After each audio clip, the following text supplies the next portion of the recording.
ಗದಗ ಬೆಟಗೇರಿ ಅವಳಿ ನಗರದಾದ್ಯಂತ ಸಾರ್ವಜನಿಕರು ಎಲ್ಲೆಂದರಲ್ಲಿ ಕಸ ಹಾಕುತ್ತಾ ಪರಿಸರ ನಾಶ ಮಾಡುತ್ತಿದ್ದಾರೆ. ಇತ್ತ ಸಾರ್ವಜನಿಕರಿಗೆ ನಗರಸಭೆ ಅಧಿಕಾರಿಗಳು ಸಾಥ್ ನೀಡುತ್ತಿದ್ದಾರಾ ಎನ್ನುವ ಅನುಮಾನ ಮೂಡುತ್ತಿದೆ.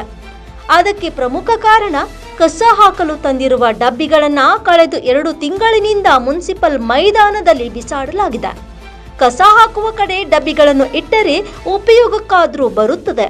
ನಗರಸಭೆ ಅಧಿಕಾರಿಗಳ ದಿವ್ಯ ನಿರ್ಲಕ್ಷ್ಯದಿಂದ ಡಬ್ಬಿಗಳು ನಿಂತಲ್ಲಿಯೇ ಹಳ್ಳ ಹಿಡಿಯುತ್ತಿವೆ.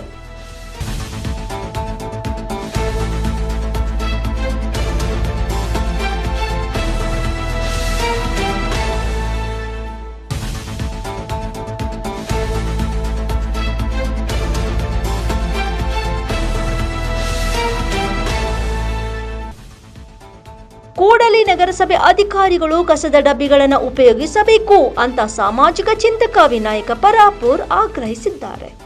ಎಷ್ಟು ಸಾವಿರಾರು ಲಕ್ಷಾನುಗಟ್ಟಲೆ ಖರ್ಚು ಮಾಡಿ ಈ ಒಂದು ಹಸಿ ಕಸ ಒಣ ಕಸ ಹಾಕುವಂಥ ಡಬ್ಬಿಗಳನ್ನು ಈ ರೀತಿ ಇಲ್ಲೇ ಮುನ್ಸಿಪಲ್ ಹೈಸ್ಕೂಲ್ ಗ್ರೌಂಡ್ನಲ್ಲಿ ಮಳೆ ಅನ್ನಲಾರದೆ ಚಳಿ ಅನ್ನಲಾರದೆ ಬಿಸಿಲು ಅನ್ನಲಾರದೆ ಇಲ್ಲಿ ಹೋಗಿದ್ದಾರೆ.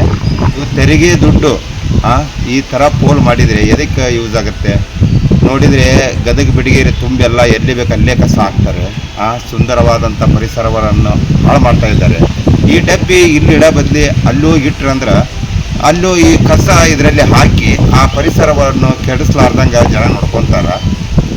ಇದಕ್ಕೆ ಸಂಬಂಧಪಟ್ಟ ಅಧಿಕಾರಿ ಹೇಳ್ಕೊಳ್ಳೋದೇನೆಂದ್ರೆ ಈ ಡಬ್ಬಿಗಳನ್ನು ಆದಷ್ಟು ಬೇಗ ಪ್ರತಿಯೊಂದು ವಾರ್ಡ್ಗಳಲ್ಲಿ ಇವನ್ನ ಶಿಫ್ಟ್ ಮಾಡಿ ಕಸ ಹಾಕ್ಲಾರ್ದಂಗೆ ಮುತುವರ್ಜಿ ವಹಿಸ್ಬೇಕಂತ ನಾವು ಇದಕ್ಕೆ ಸಂಬಂಧಪಟ್ಟ ಅಧಿಕಾರಿಗಳಿಗೆ ಮುನ್ಸಿಪಾಲಿಟಿ ಅಧಿಕಾರಿಗಳಿಗೆ ನಾವು ಕೇಳ್ಕೊತಾ ಇದ್ದೀವಿ. ನನ್ನ ಹೆಸರು ವಿನಾಯಕ ಪರಾಪುರ್, ಸಮಾಜ ಚಿಂತಕ.